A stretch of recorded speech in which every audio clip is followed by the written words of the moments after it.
दोस्तों, इस कहानी को जरा ध्यान से सुनिएगा क्योंकि ये कहानी आपकी जिंदगी भर काम आएगी। नमस्कार दोस्तों, YouTube चैनल में आपका दिल से स्वागत है। बहुत समय पहले की बात है। एक छोटा सा नगर था। उस नगर में एक बहुत ही धनी सेठ रहा करता था। उस धनवान सेठ के पास कहने को सब कुछ था, किसी चीज की कोई कमी नहीं थी। उस धनवान सेठ ने अपने जीवन में बहुत बड़े बड़े मुकाम हासिल किए थे। उसने अपने जीवन में कई सफलताएं प्राप्त की थी। वह जिस नगर में भी व्यापार करने जाता, वहां पर भी उसे सफलता मिलना निश्चित था। वह अपने जीवन में कभी भी हारा नहीं था। उसका व्यापार भी खूब जोरों शोरों से चल रहा था। उसके पिताजी ने उसे ऐसी 4 बातें बता रखी थी जिसका वह नियमित पालन किया करता था और उन्हीं बातों का अनुसरण किया करता था, और उन्हीं बातों की वजह से उसका जीवन बड़ा ही सुखमय था। वह जीवन के हर क्षेत्र में सफल था। ऐसे ही काफी समय बीत गया और अब वह धनवान सेठ काफी बूढ़ा हो चुका था। अब उसे लगने लगा था कि मेरी मृत्यु बहुत नजदीक है, मेरी मृत्यु कभी भी हो सकती है। और वह जानता था उसका बेटा बहुत भोला है, बहुत नादान है। उसे अभी दुनियादारी की समझ नहीं है। इसलिए उसने अपने बेटे को अपने पास बुलाया और अपने बेटे से कहा, बेटा, मैंने अपने पिताजी से 4 बातें सीखी थी और उन्हीं बातों को मैंने अपने जीवन में उतारा। उन्हीं के अनुसरण की वजह से आज मैं अपने जीवन में इतना सफल हूँ, अपना जीवन सुखमय पूर्वक बिता रहा हूँ। उन्हीं बातों की वजह से आज मैं इतना सुखी हूँ, संतुष्ट हूँ और इतना धनवान हूँ। ना ही कभी मुझे कोई बीमारी हुई और ना ही मुझे कभी कोई धन की कमी हुई। और तुम देख ही पा रहे हो कि मैं इस नगर का सर्वश्रेष्ठ धनवान हूँ। लेकिन आज मेरे पास जो कुछ भी है मैं उससे संतुष्ट हूँ, मैं खुश हूँ। लेकिन मैं चाहता हूँ कि तुम मुझसे भी आगे बढ़ो, तुम और नाम कमाओ, तुम और धन कमाओ, लोग तुम्हारे बारे में जाने, तुम्हें पहचाने, क्योंकि हमारा समय कुछ और था और तुम्हारा आने वाला समय कुछ और ही है। उस धनवान सेठ ने अपने बेटे को अपने और करीब बुलाया और उससे कहने लगा, बेटा, आज मैं तुमको दुनिया की ऐसी 4 महत्वपूर्ण बातें बताने जा रहा हूँ जो मुझे मेरे पिताजी ने बताई थी, और इसी के कारण आज मैं इतना सफल हूँ। यदि तुमने इन सभी बातों को अपने जीवन में उतार लिया, इनका नियमित तौर पर पालन किया, इनका अनुसरण किया, तो तुम भी अपने जीवन में बहुत धनवान बन जाओगे, अपने जीवन को बहुत सुखमय तौर पर बिताओगे। इन बातों के अनुसरण से ना तो तुम्हारे घर परिवार में कोई दुख आएगा और ना ही तुम्हारे व्यापार में कभी कोई परेशानी उत्पन्न होगी। इतना कहकर धनवान सेठ अपने बेटे को 4 बातें बताना शुरू करता है। वह कहता है, बेटा, सबसे पहली बात है काम पर छाव में जाना और छाव में आना। दूसरी बात, अपने घर के चारों तरफ चमड़े की बॉन्ड रखना। तीसरी बात, हमेशा खाने को मीठा करके खाना। और चौथी बात, अपनी पत्नी को हमेशा बांध कर रखना। इतना कहकर वह धनवान सेठ अब निश्चिंत हो चुका था। वह ये जानता था कि उसका बेटा बहुत भोला है। वह अपने पिता की बात अवश्य मानेगा और इन सभी 4 बातों को अपने जीवन में उतारे और इनका अनुसरण भी करेगा। देखते ही देखते कुछ महीने बीत गए और फिर एक दिन धनवान सेठ मृत्यु को प्राप्त हो गया। अपने पिता की मृत्यु के बाद उस धनवान सेठ के बेटे ने उन सभी 4 बातों को एक कागज पर लिख लिया ताकि वह उन्हें भूल ना जाए, और उन्हीं बातों को वह अपने जीवन में उतारने लगा, उन 4 बातों का अनुसरण करने लगा। सबसे पहली बात जो उसके पिता ने उससे कही थी, छाव में जाना और छाव में आना, तो उसने अपने घर से लेकर अपनी दुकान तक पूरे रास्ते पर एक टेंट लगवा दिया, क्योंकि उसके पास पैसा तो बहुत था और उसे कोई रोकने वाला भी नहीं था। जब भी कोई उससे पूछता आखिर तुमने ऐसा क्यों किया, तो वह उसके जवाब में बस इतना ही कहता, मेरे पिताजी ने मुझसे ऐसा ही करने को कहा है। इसके बाद उसने अपने पिता की अगली बात का अनुसरण किया। उसने अपने घर के दोनों तरफ चमड़े की एक दीवार खड़ी करवा दी। इसे देखकर आसपास के लोग बहुत क्रोधित हो गए। वे लोग उससे झगड़ा करने पर भी उतर आए। कई लोगों ने तो ये तक कह डाला कि आखिर तुमने ऐसा क्यों किया, चमड़े की बार तुमने क्यों खड़ी करवा दी, चमड़े से बहुत बदबू आती है और इससे हमें तकलीफ होती है, इसे आज ही निकलवा दो। लेकिन कोई उसका कुछ भी ना बिगाड़ सका, क्योंकि उसके पास बहुत पैसा था। इसलिए कोई भी व्यक्ति उसका ज्यादा समय तक विरोध ना कर सका, और उसने भी मन बना लिया था कि वह अपने पिता की सभी बातों को पूरे दिल से मानेगा। उसके पिता ने उसे तीसरी बात कही थी, खाने को मीठा करके खाना, जिस कारण वह अपनी पत्नी से हर रोज खाने में कुछ मीठा ही बनवा आता था। कभी सेवियां, कभी हलवा तो कभी मिठाइयाँ। हमेशा यही सब खाता रहता और उसके पिता ने उसे चौथी बात कही थी, अपनी पत्नी को हमेशा बांध कर रखना, जिस कारण वह हर रोज अपनी पत्नी को रस्सी से बांध कर रखता था। ऐसे ही कई दिन बीत गए और देखते ही देखते अब वह सेठ के बेटे का जीवन धीरे धीरे बर्बाद होने लगा था, क्योंकि उसने अपने पिता की सभी बातों का गलत मतलब निकाला था और वह उसी के अनुसार उनका पालन कर रहा था। देखते देखते उसका उतना बड़ा व्यापार अब ठप होने लगा था। उसके यहाँ पर ग्राहकों की संख्या कम होने लगी थी, क्योंकि जब उसका मन करता तब वह दुकान जाया करता और जब उसका मन करता तो वह दुकान से वापस घर लौट आता। उसका अपने पिताजी के इस कारोबार में मन नहीं लगता था। इस कारण उसके सारे ग्राहक उससे नाराज होने लगे थे। उसके सारे ग्राहक अब एक एक करके उस दुकान को छोड़ते चले जा रहे थे। इस तरह उसका पूरा व्यापार अब ठप हो चुका था। जिस व्यापार को खड़ा करने में उसके पिताजी ने खून पसीना एक कर दिया था, उस व्यापार को उसने कुछ ही महीनों में पूरी तरह से बर्बाद कर दिया था। अब उसका धंधा बहुत कम हो चुका था, जिस कारण वह बहुत परेशान रहता था। वह बहुत चिंतित रहता था और इसके साथ ही उसने अपने घर के चारों तरफ चमड़े की दीवार खड़ी करवाई थी। उस कारण आसपास पर बहुत गंदी बदबू फैल चुकी थी, इसलिए जो भी उसके आसपास रहते थे उन सभी ने वह घर छोड़कर कहीं और पर अपना बसेरा बसा लिया। चमड़े की बदबू के कारण अब उसके घर में भी कोई नहीं आता था। यहाँ तक कि उसके मित्र और रिश्तेदार भी उस घर में आने से कतराते थे, लेकिन अब भी उसे समझ नहीं आ रहा था कि आखिर ये सब हो क्यों रहा है। वह बहुत परेशान रहने लगा था और वह हमेशा मीठा भोजन किया करता था, जिस कारण उसका वजन बहुत ज्यादा बढ़ चुका था और इस मोटापे के कारण उसके शरीर में ना जाने कितनी सारी बीमारियों ने अपना घर बना लिया था।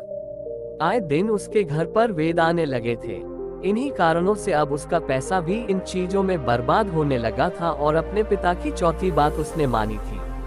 वह थी अपनी पत्नी को बांध कर रखता, जिसकी वजह से उसकी पत्नी उससे नाराज हो गई और वह घर छोड़कर अपने मायके लौट गई। उसने अपनी पत्नी को मनाने की कोशिश की, तरह तरह के उपाय किए, लेकिन उसकी पत्नी नहीं मानी।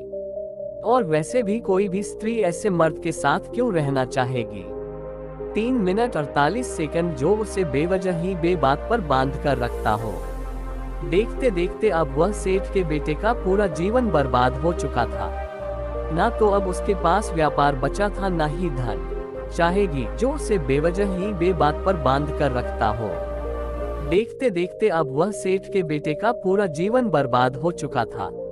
ना तो अब उसके पास व्यापार बचा था, ना ही धन, ना ही उसकी पत्नी और ना ही वह रिश्तेदार जो पैसों के लिए उसके आसपास घूमा करते थे, और अब उसका स्वास्थ्य भी ठीक नहीं रहता था, जिस कारण वह बहुत चिंतित रहने लगा था, बहुत परेशान रहने लगा था।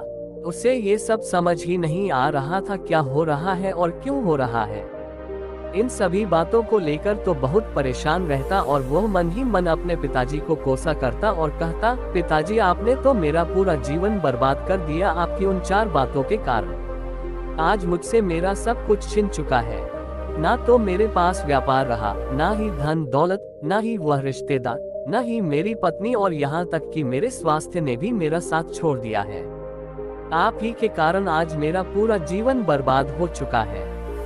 यदि मैंने आपकी वह 4 बातें ना मानी होती, यदि मैंने उन्हें अपने जीवन में ना उतारा होता, तो आज मैं एक सुखमय जीवन जी रहा होता।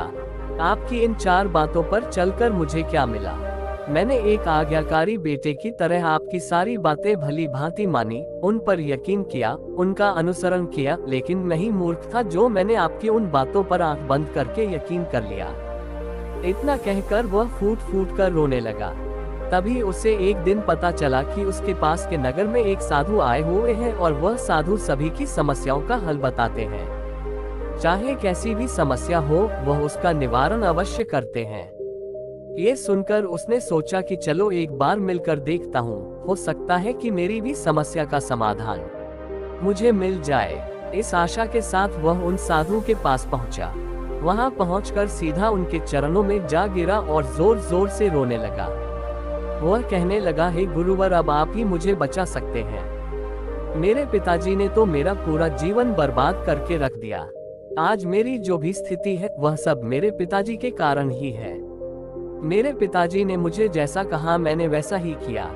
हमेशा एक अच्छे बेटे की तरह उनकी सारी बातें मानिए, अपने सारे फर्ज निभाए और देखिए मेरे पिताजी ने मेरे साथ क्या किया। मरते भी वह मुझे गलत बात सिखा गए और उसका खामियाजा मुझे आज भुगतना पड़ रहा है, क्योंकि मैंने उनकी सभी बातों को अपने जीवन में उतारा, उनका अनुसरण किया और देखिए आज मेरे साथ क्या हो गया। मेरा तो पूरा जीवन ही बर्बाद हो गया। मैं अब तक ये नहीं समझ पाया कि मेरे पिताजी ने मेरे साथ ऐसा क्यों किया। क्या मैंने उनके साथ कुछ गलत किया था? इतना कहकर वह उन साधु के सामने और भी जोर जोर से रोने लगा। तभी वह साधु महाराज उस सेठ के बेटे से कहते हैं, बेटा चुप हो जाओ, पहले मुझे अपनी सारी बात तो बताओ, आखिर तुम्हारे साथ क्या हुआ है? तुम इस तरह से क्यों रो रहे हो? तुम्हारी इस परेशानी का क्या कारण है? उन साधु के इतना कहने पर उस सेठ के बेटे ने पर्ची उन साधु के हाथ में रख दी जो उसने अपने पिता की मृत्यु के बाद लिख रखी थी, जिसमें उसने अपने पिता की चारों बातें लिखी थी। उन साधु ने पर्ची ली और उसे पढ़ने लगे और उन्होंने जैसे ही वह पढ़ा तो वह जोर जोर से हंसने लगे और वह उस सेठ के बेटे से कहते हैं, तुम कितने बड़े मूर्ख हो। तुम्हारे पिता ने तो तुम्हें दुनिया का सारा ज्ञान दे दिया, लेकिन तुम उसे समझ नहीं पाए, तुम उसका सही तरह से पालन नहीं कर पाए। कहते हो कि तुम्हारे पिता ने तुम्हें गलत राह दिखाए है, तुमने गलत संदेश दिया है। तुम्हारे पिताजी तो तुम्हारी परीक्षा ले रहे थे कि तुम उनकी बातों को समझ पाते हो या नहीं, तुम उनकी बातों का सही मतलब निकाल पाते हो या नहीं। यदि वह चाहते तो इसका मतलब तुम्हें अच्छी तरह से बता सकते थे, लेकिन वह चाहते थे कि तुम इन बातों का मतलब खुद से जानो, खुद से समझो कि इन बातों का क्या अर्थ है। लेकिन अब तो ऐसा प्रतीत होता है कि मानो तुम्हारी बुद्धि बिल्कुल भ्रष्ट हो चुकी है। तुमसे बड़ा मूर्ख मैंने आज तक नहीं देखा। जिसके पास दुनिया का इतना बड़ा ज्ञान हो, वह भला इतनी बड़ी मूर्खता कैसे कर सकता है? तुम्हारे पास कोई ध्यान नहीं है, तुमने कोई भी ज्ञान अर्जित ही नहीं किया। अगर तुम इन बातों का सही मतलब समझ चुके होते तो तुम भी अपने जीवन में अपने पिता की तरह ही सफल होते, खुश होते और तुम्हारा जीवन सुखमय तरह से बीत रहा होता। लेकिन तुम इतने बड़े मूर्ख हो कि तुमने अपने पिता की बातों का गलत मतलब निकाल लिया। उन बातों के मतलब के बारे में तुमने सोचा तक नहीं। उन्होंने जैसा कहा तुमने वैसा करना शुरू कर दिया। यदि तुम्हें उन बातों का अर्थ नहीं पता चल रहा था तो तुम किसी ज्ञानी से मिल सकते थे, तुम उससे उस बात का मतलब निकाल लेते। लेकिन जैसा तुमने अपने पिता की इन बातों को समझा है, इसका मतलब वैसा नहीं है। इस पर वह धनवान सेठ का बेटा कहता है, हे गुरुवर, आप क्या कहना चाहते हैं? क्या मैं अपने पिता की बातों को सही नहीं समझ रहा और वैसे भी इसमें समझने लायक है क्या? उन्होंने तो सब कुछ साफ साफ ही बताया था और मैंने उन्हें अपने जीवन में उसी तरह से उतार लिया, तो फिर मैंने गलत क्या किया है? इस पर गुरुवार एक बार फिर मुस्कुराने लगे और उस सेठ के बेटे से कहते हैं, बेटा ये जो बातें लिखी गई हैं, इन बातों के पीछे एक गहरा अर्थ है जिसे तुम समझ नहीं पाए। इसी कारण वर्ष तुमने यह मूर्खता कर दी और इसी कारण वर्ष तुमने अपना पूरा जीवन बर्बाद कर लिया। लेकिन अब भी कुछ नहीं बिगड़ा, अब भी तुम्हारे पास बहुत समय है। यदि तुम चाहो तो अब से मेहनत करके भी तुम अपने जीवन में एक बार फिर से वह खुशहाली, वह समृद्धि, सब कुछ हासिल कर सकते हो। इस पर वह सेठ का बेटा कहता है, ठीक है, कृपया करके मुझे उन चारों बातों का मतलब समझाइए। आखिर उन चार बातों का क्या अर्थ है? इस पर साधु सेठ के बेटे को कहते हैं, तुम्हारे पिताजी ने तुमसे कहा था काम पर छाव में जाना और छाव में आना। इसका मतलब यह है सूर्य निकलने से पहले ही तुम दुकान पर पहुंच जाना और सूर्यास्त होने के बाद ही तुम वापस घर आना, जिससे तुम्हें दुकान पर अधिक से अधिक समय मिल पाएगा। तुम उस काम को अच्छी तरह समझ पाओगे, उस काम को अच्छी तरह से कर पाओगे, उस काम को बढ़ाने में तुम अपना दिमाग लगा पाओगे और तुम अपने काम में तरक्की कर पाओगे। लेकिन तुमने तो इसका गलत ही मतलब निकाल लिया। तुमने तो अपने घर से लेकर दुकान तक एक ऐसा टेंट लगवा दिया जिससे तुम छाव में आ सको और छाव में जा सको। अब तुम ही बताओ, क्या तुमने अपने पिताजी की इन बातों का सही मतलब समझा था? ये सुनकर वह सेठ का बेटा जोर जोर से रोने लगा और कहने लगा, मेरी ही गलती थी, मैंने अपने पिता की इन बातों का गलत मतलब निकाला और इसी कारणवश आज मैं पूरी तरह से बर्बाद हो चुका हूँ। मैं ही सबसे बड़ा मूर्ख था। मेरे पिताजी ने तो मुझे इतना महत्वपूर्ण ज्ञान दिया, लेकिन मैं उस हीरे को पत्थर समझ बैठा। आगे वह सेठ का बेटा उन गुरुवार से कहता है कि गुरुवर दूसरी बात क्या है, उसका अर्थ क्या है। आगे गुरुवर दूसरी बात का अर्थ समझाते हुए कहते हैं, चमड़े की बाढ़ करवाना। इसका अर्थ ये है कि तुम अपने घर में कुत्ता या बिल्ली पालना। जब तुम अपने घर में कुत्ता बिल्ली पाल लोगे तो ये तुम्हारे घर की चारों ओर से रक्षा करेगा, जिससे तुम्हारी धन दौलत पूरी तरह से सुरक्षित रहेंगी और तुम बेफिक्र होकर दुकान पर मन लगा सकोगे, बेफिक्र होकर दुकान के कामों को समझ सकोगे और तरक्की कर पाओगे। और तुम्हारे मन में कभी यह भी डर नहीं होगा कि कहीं कोई चोर आकर मेरी संपत्ति ना चुरा ले। चमड़े की बाढ़ करवाने का असली मतलब ये है, लेकिन तुमने तो चमड़े की बाढ़ करवाने का मतलब कुछ और ही निकाल दिया। तो अपने घर की 2 दीवारों को ही चमड़े से पूरी तरह से भरवा दिया, जिस कारण आसपास गंदी बदबू फैल गई। तुम्हारे आसपास के पड़ोसी भी अपना घर छोड़कर कहीं और चले गए। यहाँ तक कि तुम्हारे मित्र, तुम्हारे सगे संबंधी भी उस बदबू के कारण तुम्हारे घर पर आने से कतराने लगे और अब हालत ये हो चुकी है कि ना तो तुम्हारे घर पर कोई आता है और ना ही कोई जाता है। और इसी कारण वर्ष लोग तुम्हें नापसंद करने लगे और तुम्हारी बर्बादी का ये भी कारण है। आगे सेठ का बेटा कहता है, हे गुरुवर ये सब तो ठीक है, लेकिन ये खाने को मीठा करके खाना, इसका क्या? मैंने इसका भी अर्थ गलत निकाला है क्या? मैंने तो अपने पिता की बातों के कहे अनुसार ही हर रोज मीठा खाया और आज देखिए मेरा शरीर कितना वजनदार हो चुका है, जिस कारण मुझे अनेक प्रकार की बीमारियों ने घेर रखा है। क्या मैं इस बात को भी गलत समझ रहा था? इस पर वह साधु उस सेठ के बेटे से कहते हैं, हाँ तुमने इस बात का भी गलत मतलब ही निकाला है। मीठा करके खाने का अर्थ ये है कि जब भी तुम्हें भूख तेजी से लगे तभी तुम्हें भोजन करना है, ना उसके पहले और ना उसके बाद। अन्यथा यदि तुम्हें भूख ना लगी होगी और तुम्हें भोजन मिल जाए तो तुम उस भोजन की कभी कदर नहीं करोगे। वह रोटी तुम्हें कभी मीठी नहीं लगेगी, फिर चाहे वह भोजन कितना भी स्वादिष्ट क्यों ना हो, चाहे भोजन कितना भी लाजवाब क्यों ना हो, तुम उसकी कदर कभी नहीं कर पाओगे, तुम उसका सम्मान कभी नहीं कर पाओगे। किंतु जब एक व्यक्ति को जोरों की भूख लगी होती है तो उसके सामने यदि तुम सूखी रोटी भी रख दो तो भी वह उसके लिए किसी पंचमेल से कम नहीं है। वह उसे प्रेम पूर्वक खाता है, उसका आदर करता है, उसका सम्मान करता है और वह रोटी उसे मीठी लगती है। इसीलिए तुम्हारे पिताजी ने ये कहा था कि भोजन मीठा करके खाना, जिससे तुम्हारा स्वास्थ्य भी अच्छा रहेगा। क्योंकि जब एक व्यक्ति को भूख लगी होती है और उस समय पर जब वह भोजन करता है तो वह उसके लिए एक अमृत समान होता है, और वहीं पर जब किसी व्यक्ति को भूख ना लगी हो और ऐसे समय पर वह भोजन करता है तो वह उसके लिए विष समान है, वह उसे बहुत नुकसान पहुंचा सकता है। लेकिन तुमने तो इसका भी गलत मतलब निकाला था।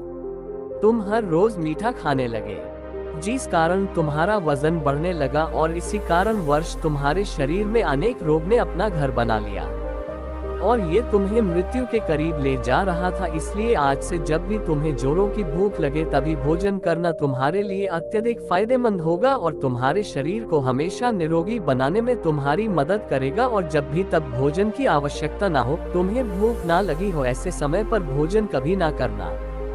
ये तुम्हारे लिए बहुत नुकसानदायक साबित होगा और यही तुम्हारी तीसरी गलती थी, जिस कारण तुम्हारा पूरा जीवन बर्बाद हो रहा था। आगे सेठ का बेटा कहता है, चौथी बात तो बिल्कुल साफ लिखी गई है, अपनी पत्नी को हमेशा बांध कर रखना। तो इसका अर्थ भी कुछ और है क्या? मैंने इसका भी गलत मतलब निकाला है? इस पर साधु कहते हैं, हाँ बेटा, अपनी पत्नी को बांध कर रखने का अर्थ यह नहीं है तुम रोज रस्सी से बांध कर रखो, बल्कि इसका अर्थ तो ये है कि जब भी तुम दोनों के बीच में कोई आपसी मतभेद हो जाए, कुछ नोकझोंक हो जाए, तो तुम अपनी पत्नी पर हाथ मत छोड़ना। जब तक एक स्त्री का पति उसके साथ रिश्ते में बंधा होता है तो वह अपने रिश्तों में बंध जाती है और वह अपने रिश्ते को पूर्ण तरीके से निभाने का हर मुमकिन प्रयास करती है। और ऐसे समय पर यदि तुम्हारे बीच कुछ नोकझोंक हो जाए, कुछ गलतियां हो जाए और ऐसे समय पर तुम उस स्त्री का हाथ नहीं छोड़ते तो वह तुम्हें छोड़कर कभी नहीं जाएगी। लेकिन इसका अर्थ ये भी नहीं है कि तुम अपनी पत्नी पर अत्याचार करो, बल्कि तुम्हारे पिताजी यहाँ पर कहना चाहते थे कि जो भी कोई व्यक्ति तुम्हारे साथ किसी रिश्ते में जुड़ा हुआ है उसे अपने रिश्ते में इस तरीके से बांध लो कि वह तुम्हारे साथ झगड़े और नोक-झोंक के बाद भी नुकसान ना पहुँचा सके, वह तुम्हारे साथ कुछ गलत ना कर सके और तुम्हारा फायदा ना उठा सके। अपने रिश्तों को हमेशा बांध कर रखना, उन्हें खुला मत छोड़ना, अन्यथा वह तुम्हारे हाथ से फिसल जाएंगे। और हम में से अधिकांश लोग अपने जीवन में यही गलतियां करते हैं और अपने नए रिश्तों को कभी समय नहीं देते, जिस कारण उनका रिश्ता उतना मजबूत नहीं हो पाता और इसी कारणवश वह अपने रिश्ते से हाथ धो बैठते हैं। और यही गलती तुमने भी की। तुमने तो अपनी पत्नी को बांध कर रखा था, तो भला वह तुम्हें कैसे माफ कर सकती है? और यही कारण है कि वह तुम्हें छोड़कर चली गई। तुमने जो अपनी पत्नी के साथ किया वह माफी के लायक नहीं है, लेकिन तुम्हें अपनी पत्नी से माफी मांगनी चाहिए क्योंकि तुमने गलत किया है। इसलिए जाओ और अपनी पत्नी से माफी मांगो, उसे वापस घर लाओ। और यही वह 4 बातें थी जो तुम्हें तुम्हारे पिता ने समझाने का प्रयास किया था, लेकिन तुमने इन सभी बातों का गलत मतलब निकाला और इसी कारणवश तुम पूरी तरह से बर्बाद हो गए। किंतु अभी भी तुम्हारे पास बहुत समय है। यदि तुम इन सभी बातों का सही से अनुसरण करते हो तो तुम अपने जीवन में एक बार फिर से वह सब कुछ हासिल कर सकते हो जो तुमने खोया है। ये सारी बातें हमारे जीवन की पूरी परेशानियों का समाधान है। तुम किसी भी तरह से इनको देख सकते हो। यदि तुम कामयाब होना चाहते हो तो तुम्हें मेहनत करनी ही होगी। सूर्य निकलने से पहले तुम्हें अपने घर से निकलना होगा और हमेशा सूर्य के ढलने के बाद ही तुम्हें घर वापस लौटना होगा, ताकि धन दौलत को कोई तुमसे छीन ना ले। तुम्हें अपने रिश्तों को कुछ इस तरीके से बांधना होगा ताकि वह रिश्ते तुम्हें परेशान ना करें, ना पहुंचाए, तुम्हारा फायदा ना उठाए। और हमेशा एक अच्छा और स्वस्थ भोजन करना जब तुम्हें भूख लगी हो, ताकि तुम्हें जो भी सांसें मिली हैं तुम उसे खुशी खुशी जी सको। और अपने रिश्तों को हमेशा बांध कर रखना, उन्हें खुला मत छोड़ना, अन्यथा वह तुम्हारे हाथ से फिसल जाएंगे। और अपने घर में अवश्य ही कुत्ते या बिल्ली को जरूर पालना, ताकि तुम्हारा धन हमेशा सुरक्षित रहे। इन सभी बातों का अपने जीवन में अनुसरण करने के बाद तुम अपने जीवन में सब कुछ एक बार फिर पा सकते हो जो तुमने आज तक खोया है। और हो सकता है कि तुम इससे भी अधिक उन्नति कर पाओ, इससे भी अधिक समृद्धि पा सको, अपने जीवन को खुशहाल और सुखमय बना सके। इतना कहकर वह साधु शांत हो गए और सेठ का बेटा भी अपनी सभी गलतियां को समझ चुका था। उसने उन गुरु को प्रणाम किया और वापस अपने घर लौट गया। उसने उन सभी 4 बातों को अपने जीवन में उतारा, उनका सही सही अनुसरण किया। उसके बाद से उसके जीवन में सकारात्मक प्रभाव दिखने लगे। वह एक बार फिर से अपने व्यापार को खड़ा करने में सफल रहा। वह एक बार फिर से अपनी पत्नी को घर लाने में सफल रहा और देखते ही देखते उसका जीवन सुखमय और आनंदमय हो गया था। तो दोस्तों, मुझे उम्मीद है कि आपको यह आज कहानी पसंद आई होगी और आपने इससे कुछ सीखा होगा। कहानी के बारे में अपने विचार आप हमें नीचे कमेंट बॉक्स में कमेंट करके बता सकते हैं। जाने से पहले वीडियो को लाइक करें और चैनल को सब्सक्राइब जरूर करें। तो चलिए मिलते हैं ऐसी ही कोई नई कहानी। तब तक के लिए अपना ख्याल रखें। धन्यवाद और नमो बुद्धा।